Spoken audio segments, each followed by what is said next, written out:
Ravens flock, welcome in. It is just before 5 o'clock Eastern on Wednesday, August 14th. Glad you're here. This live stream is brought to you by my friends at Preston Automotive Group, and some really fantastic Ravens news dropped within the last hour or so when practice reports started coming out from today's training camp session, and it has to do with number 14, the unicorn and the third-year safety out of Notre Dame, and that is Kyle Hamilton. So that and much more is what I have coming up in this one, along with some updates on Ravens offensive line coach Joe D'Alessandris and tight end Mark Andrews, among many others. But we'll begin with this, the main man, Kyle Hamilton. Remember, it was just on Sunday when he left practice with an apparent left leg injury, and it sent gasps all throughout the folks that were there in person. Reporters were like, look out, beware, the Ravens may have a scare on their hands. But luckily, the tests and all the indications are pointing us, particularly the last 2 days of Kyle Hamilton performances in training camp, is that left leg is good, and he walked away unscathed from something that certainly, for those who were there, has been led to believe that could have been catastrophic for the Ravens secondary. We'll pick up today, though. Jeff Zrebiec noting on social that Kyle had an interception of Lamar Jackson, and it was the play of the day, according to Ryan Mink. It was a diving interception that he tipped to himself. On top of that, undrafted rookie safety Bo Braid, the former Maryland standout, had a pick. It was nullified by an offside penalty, though, unfortunately for him. David Ajabo had a strip sack. He's starting to stack some practices, according to Jeff. We'll get into number 90 in just a bit. The Ravens sure could use the third-year outside linebacker out of Penn State. I'm sorry, out of Michigan. Penn State would be Odafe Owe. But they sure could use him taking a big step in year 3, having really been banged up over the first 2 years of his NFL career for various things. Bo Smoka from Pressbox weighing in on the Kyle conversation with this. You would never have known that he left practice Sunday with a knee injury. He was all over the field, made a diving interception of Lamar after tipping a pass like we mentioned. He then made a great end zone pass breakup against Kadir Ismail in red zone period, and gave a big hit to undrafted rookie running back Owen Wright on a run play. This dude is an absolute warrior. He's tough as nails. He's quickly become a leader and a presence for this team in 3 short years. He's gearing up on year 3. We know how versatile he is. We know how much of a chess piece he is. It's funny, Isaiah Likely, I was listening to his conversation on the lounge earlier this morning, and he was like, you know what? I am kind of the Kyle Hamilton of the offense. I'm a chess piece. He refers to himself as a chess piece, and for good reason. Gosh, has he quickly become, and speaking to Kyle, a superstar, and you kind of feel like Isaiah is budding in that department and could be heading in that direction very soon. More updates, though, from practice. And it is about Isaiah. He was a popular target, according to Jonas Schaefer. Zay Flowers made some plays. Remember, Mark Andrews was not a participant in today's practice, which was a previously scheduled decision. Trenton Simpson almost had an interception, couldn't come down with it. So solid performances all around from some of the usuals, some of the familiar names that you've been hearing about throughout the last couple weeks of practice who've really stood out. And speaking of standouts, Bo making a note here that Kadir Ismail and Tavius Robinson had a couple of intense one-on-one blocking and rush reps. Ismail won big on the first, and on the second Robinson ended up pulling Ismael's helmet off. As the helmet rolled on the ground, Ismael asked the officials for a flag. Why do I bring this up? Because I think Kadir belongs. I think Kadir may very well earn himself a spot on the 53-man roster. On the practice squad. Kadir, son of Kadri, recently converted from wide receiver to tight end. He's 6'6", 241, and not only showing that he perhaps belongs in the conversation, but also from a toughness standpoint, make no mistake about it, he can hang, he can bang. He and Tavius with a good old training camp battle here. Some competitive fire. I love it. I absolutely love that. What about this guy? We keep talking about Anthony Miller because his name keeps being mentioned among the beat reporters and others on the scene. And as Bo noted, the Ravens ran a one-on-one drill. It was in the red zone. Lamar opened with 3 straight nice touchdown throws. Anthony Miller beat Anthony Miller beat Pepe Williams. Sean Ryan beat Jalen Armour Davis. And Nelson Aguilar beat Kadar Hallman. And again, we have heard many, many comments like this, but Bo writes, for someone who was just signed a few days ago, and that was Anthony Miller on Monday, he's been very active. He later made a nice touchdown catch in the one-on-one drill against Marlon Humphrey. Anthony has not played regular season football since 2021, which has been well documented. We've discussed this many times since he was signed. He spent a bunch of time on various practice squads over the last several years. Is it too late? Has he come into the mix here too late? Will the Ravens opt to sign a veteran free agent wide receiver that they've brought in that are no longer free agents, they're all signed, but the likes of Keith Kirkwood, Russell Gage, and or Anthony Miller? Does one of these guys have a shot to sneak into the 53-man roster wide receiver room? Or are they going to be on the outside looking in? We know what this room looks like for the most part. We know it will consist of Zay, Rashad, Nelly, Devontae. You would think Deontay Hardy will be in that room, even though primarily he'll be used as a special teamer given the new dynamic kickoff rule and his experience in that category. And I guess the question becomes, has Tylan Wallace done enough not only this summer,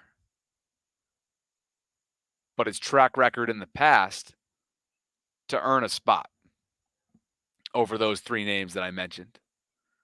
Because it sure seems to me that based on what you read and hear, none of the undrafted rookies are really making a legitimate push. Meaning it could come down to Tylan Wallace, Anthony Miller, Russell Gage, and Keith Kirkwood for the final spot. Now, the Ravens could opt to only select 6 and only keep 6 wide receivers on the 53-man roster. Would they consider doing 7? I don't know. You would think more the merrier in some cases, but then you have to factor in Isaiah Likely's role in this offense, even though, yes, I get it, he's a tight end, but he factors in a little bit differently given his abilities and his role as a pass catcher. Mark Andrews obviously plays a significant role there as well, and making sure that those two coexist together will continue to be a massive, massive part of the deal here for Todd Monken. But are you guys feeling a certain type of way? Is that Tylan's spot to lose over the next couple weeks? Cuts, by the way, are under 2 weeks away. 90-man rosters are trimmed to 53 on the 27th. It's coming up, under 2 weeks out. Has Tylan done enough? Or one of these veterans sneak their way in? I know Sebastian. I know where you're at, Sebastian. Tylen's going to be on that 53, Bobby. I know where you're at. Dre Dog, good to see you. Shante, thanks for being with us in the live stream.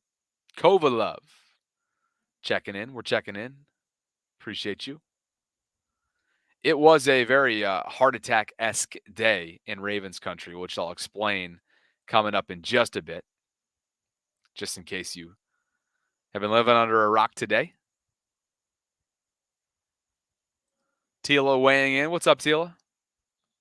She thinks Tylen should be on there. I tend to think so as well. I'm just curious if one of these guys catches heat, catches fire, which it feels as if Anthony is on the verge potentially of doing so. Do the Ravens take a shot because of Tylen's inconsistency or lack of a track record, specifically at wide receiver over his years? I know he's been an impactful special teamer, but I'm talking about solely wide receiver from a depth standpoint. I'm giving the edge to Tylen. No, there's no doubt about that. But will one of these three veterans that they brought in within the last month or so actually have a legitimate shot? Or was it just, hey, we want to preach, we want to build a sense of urgency here at camp? That could very well be like, hey, we want to build a sense of urgency in this wide receiver room. We're going to bring in some bodies, some proven vets, some proven role players, and see what it does to the room.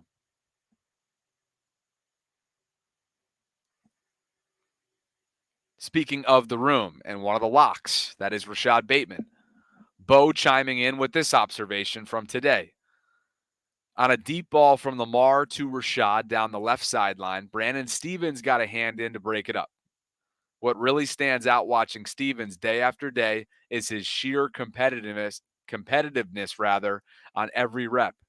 He's been maybe the most consistent player of the summer. Bo also writes that Lamar and Rashad missed a few times, but Bateman did haul in about a 20-yard catch against Stevens in a 7-on-7 period. At least he's out there. I'll just say that. At least Rashad is out there. He's been touch and go over the last week plus with that midsection setback. I really would like to see him start stacking some days here to build some momentum up going into the year. But unfortunately for Bate, I haven't seen or read or heard a whole lot about the consistency between he and Lamar. And I'm talking about, obviously, that hasn't been the case in recent seasons. I'm talking about this summer. Because when he's had standout days, I can remember a couple of them were strung together around the time that Lamar was down with that illness at the beginning of camp. So for God's sakes, can we please get them both on the field together, healthy for the next couple weeks leading into the season to start building up some momentum and some rapport together on the field in training camp when you're fully dedicated to enhancing the nuance, enhancing the timing, the cadence, everything that goes together with a quarterback and wide receiver tandem. Whether it's the nonverbal communication, whatever it might be, give these guys an opportunity, football gods, to blend together over the next couple weeks. Give them good health and an opportunity to really kind of hone in on what it is they need to do together. This is another guy who's flashing, stacking some days here. Bo notes that David Ajabo, by the way, great thread here on X from Bo Smoka, beat reporter for Press Box, friend of the show. Bo is a great follow throughout training camp, so hit him up. But David Ajabo was active for the second straight day. At one point, he appeared to hit the ball out of Josh Johnson's hand to force a strip sack fumble. But in general, coaches don't want defenders that close to quarterbacks right now, which we know is just a time of year kind of thing. Ajabo is not medically cleared yet to play in games, which is why we didn't see him during Friday night's preseason opener. Could he be cleared between now and this Saturday when they play Atlanta at 12 noon inside the bank? I sure hope so, because I would love to see this guy get some reps in full game speed before week one. He's played in what, just 5 games through 2 years? First, it was the Achilles coming out of Michigan, and then he had ACL surgery in November. So he's had his odds. The odds have been stacked against him in terms of straight up, I mean, the injury bug, first and foremost. But when so much of your offseason is spent rehabbing, it really magnifies this kind of time that you have, which is so valuable. You know, David had to spend the majority of his offseason, and I know he had like a good chunk after ACL surgery before the offseason began to get himself right. But I'm sure some of that stemmed into the offseason. And that can be hard when you're sort of playing that balancing act, right? Giving time and resources and energy to your rehab while also having to make sure that you're not ignoring the conditioning side of things or just your general football study terms, film prep, technique, so much. We'll keep going in just a second, but before we do, this episode is brought to you by my friends at Preston Automotive Group. They are your official car dealership sponsor and home of the Bobby Baltimore YouTube channel. And subscribers of my channel at Preston receive 2 exclusive offers. $500 towards a new or pre-owned vehicle, or when you buy 4 tires, you'll receive 50% off your alignment. You've got over 2,000 vehicles to shop from. Home delivery is available. You'll be joining the Preston team along with Ravens safety Kyle Hamilton, tight end Mark Andrews. Both those guys rock their Broncos. Myself in the 2023 Ford Bronco Sport. I know some of you have bumped into me on the roads in recent months with that Bobby Baltimore decal on the back. Their marketing team did a tremendous job with that design. And many more throughout Baltimore and beyond are driving with Preston. Cars cost less at Preston. You can get started today by visiting PrestonMotor.com or just simply scan the QR code that you see in the upper right-hand corner. All that information can be found in the show notes below. And if you quickly follow me as I shift over to PrestonMotor.com, you'll get a quick little feel for the website where you have Cheryl, the site operator. There's always somebody to help you out by sending them a simple text. You can contact them easily by filling out this information. And then my favorite part is their available inventory row. I mean, look at all the different ways you can break this thing down by category: price range, vehicle type, year, make, model, location, dealership, you name it. Would love for you to get involved with Preston if you are in the market for a new or pre-owned vehicle, and let them know I sent you. Thanks to Preston for being a proud sponsor. Not pride is mutual feeling for sure of the channel. So not long after I finished up my Ravens lunch hour live stream, this news broke. Offensive line coach Joe D'Alessandris was hospitalized over the weekend for an acute illness, which will require ongoing treatment for an extended period of time.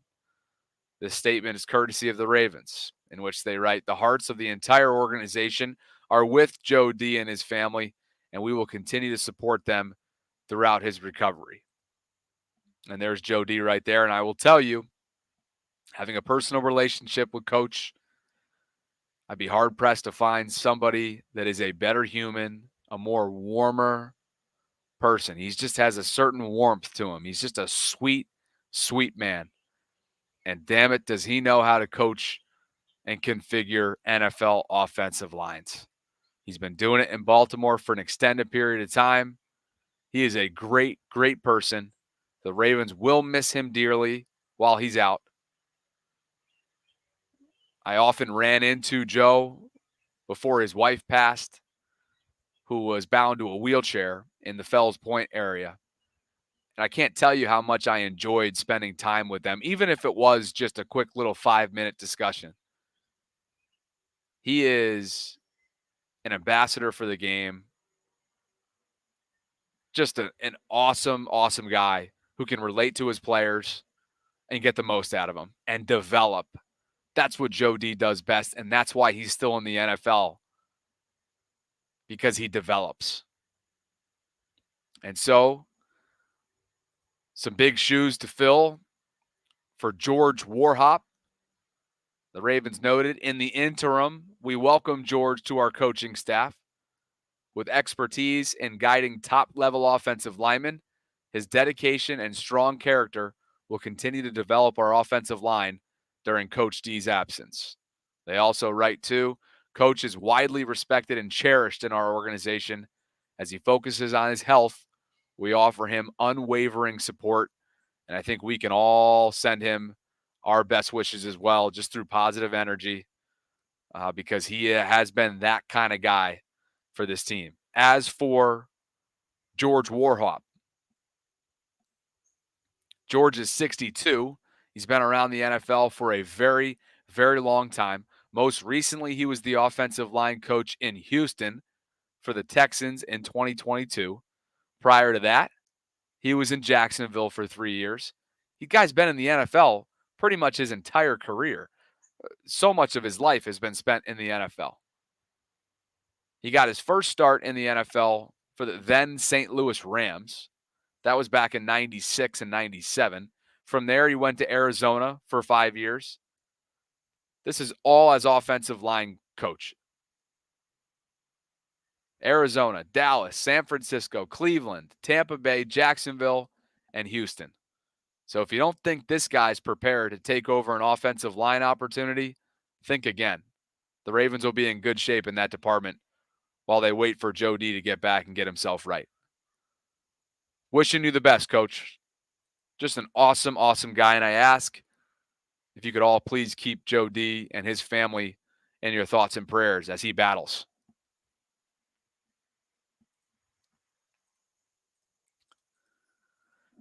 It was a statement-filled day for the Ravens team account during my Ravens lunch hour live stream around 12:30 or so. This statement came out about Mark Andrews. And the team wrote, Mark was involved in a car accident while driving to the Under Armour Performance Center early Wednesday morning. Andrews was evaluated by medical staff at the Ravens training facility and did not sustain any apparent injuries. He later joined the team for morning meetings. Mark was originally scheduled for a non-practice day on Wednesday and is expected to return to practice in the coming days. And a statement from Mark himself, quote, I appreciate everyone's thoughts and well wishes. This is a great reminder about the importance of wearing seatbelts and remaining alert while driving a car. Harbaugh later then added through his press conference that the lesson from this incident was to wear your seatbelt. He referred to it as a significant accident for Mark. He was wearing his seatbelt. Good on you, 89. And luckily emerged from it without an injury. According to the Baltimore County Police, who Jamison Hensley checked in with, it was around 9:45 a.m. Eastern today. Officers responded to Lyons Mill Road in reference to a motor vehicle crash. It involved two vehicles that sustained heavy damage, one of which was Mark's, and no injuries were reported on either way. And let me be very clear, be the change you wish to see who might be dropping in at the live stream last minute. The fantastic news is that Kyle Hamilton, who was thought potentially at a moment on Sunday to have suffered a severe left leg injury, which he ended up walking away unscathed from, has had a tremendous start to the week, had a tremendous interception today off a tip ball. That's the exciting news. That's the fantastic news for the Ravens that dropped. This is not connected whatsoever, making that abundantly clear. There is no connection between the title of this video and this Mark Andrews discussion. We had some visitors, the Ravens, I should say, had some visitors at one winning drive today. For those of you Orioles fans, you'll appreciate this crossover. The two head coaches, the manager, the head coach, Brandon Hyde and John Harbaugh hanging out, doing a jersey swap. And then over on the left-hand side, Kyle Hamilton greeting the likes of Gunnar Henderson, Cedric Mullins, and Craig Kimbrell. It's wild how these guys tower over Craig. Kyle and Gunnar are just a couple specimens, including Kyle, who, of course, his father played professional basketball overseas. Certainly not lacking in the height department whatsoever.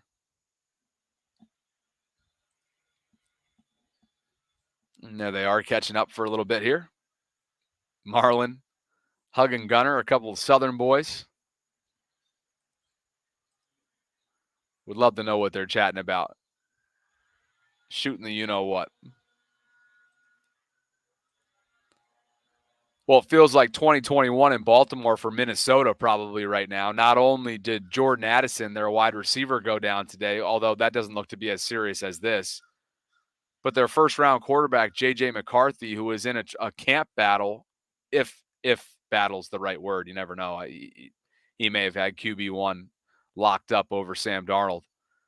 But anyway, it's now Sam Darnold's job because J.J. underwent a full meniscus repair this morning, and that makes him out for the entire 2024 regular season.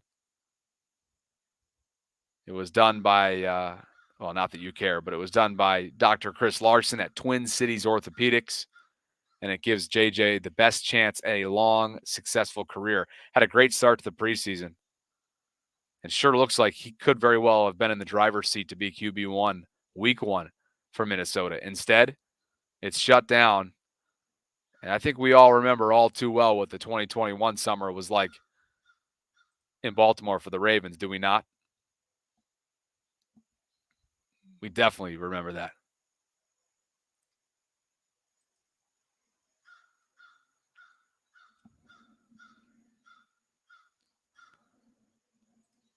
And let me just make sure I haven't missed anything else along the lines of what's happening around the NFL. And while I do, a quick preview, just in case you're not familiar with the AFC North Roundtable, edition number 2 coming tonight in under 40 minutes from right now, where myself and 3 other creators from the AFC North representing our respective teams will go head-to-head in a debate-like format. It's a new show, a new network, and here's what you have coming up tonight at 6 o'clock Eastern. Roundtable Sports Network brings you NFL divisional debate coverage on a weekly basis from your favorite content creators across YouTube, featuring the AFC East Roundtable live Monday and Wednesday evenings, the AFC South Roundtable live Tuesdays at 7 p.m. EST, the NFC South Roundtable live Tuesdays at 7 p.m. EST, the NFC West Roundtable live Tuesdays at 9 p.m. EST, the AFC West Roundtable live Tuesdays at 9 p.m. EST, the NFC North Roundtable live Wednesdays at 6 p.m. EST, the AFC North Roundtable live Wednesdays at 6 p.m. EST, the NFC East Roundtable live Thursdays at 6 p.m. EST. Roundtable Sports, real coverage from real fans.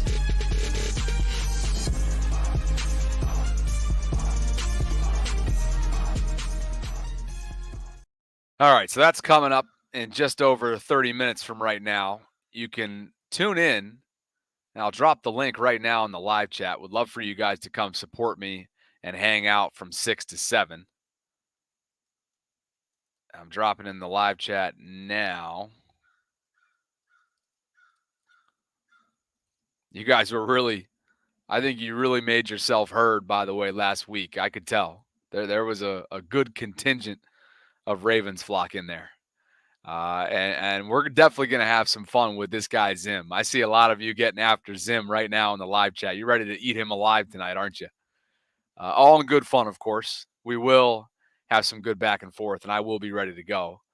Tonight is about wide receiver rankings in division, meaning we have ranked the teams by wide receiver room. And while I don't have the Ravens dead last, I will tell you, spoiler alert, I don't think they're one of the best teams in this division at the wide receiver room when you compare them to their peers in the AFC North. So if you're expecting me to kind of put on my homer hat and say that they're the best team in the division when it comes to their wide receiver room, rankings-wise, I'm not going to go there. But what I will go for is good spirited debate. I'll back Lamar any day of the week. And we'll have a good spirited conversation about this division. And hopefully it'll allow you to familiarize yourself more so with the other teams in division who the Ravens will see twice a year. And who knows, maybe even more if they match up with them in the postseason, which is always potentially there. You guys are hilarious. Not a fan said Zim is sassy as F. Dude just talks a lot and mentions a bunch of facts that only lead to the Bengals not ever winning shit in the history of Earth. Oh, you guys are fired up. I can tell already.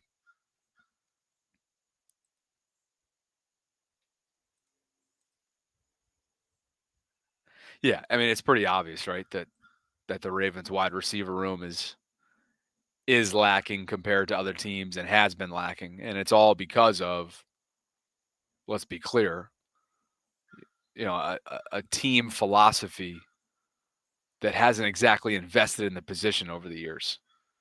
They've invested draft capital in the position since Eric DeCosta took over, but they haven't hit enough on those draft investments. There's really no way around that.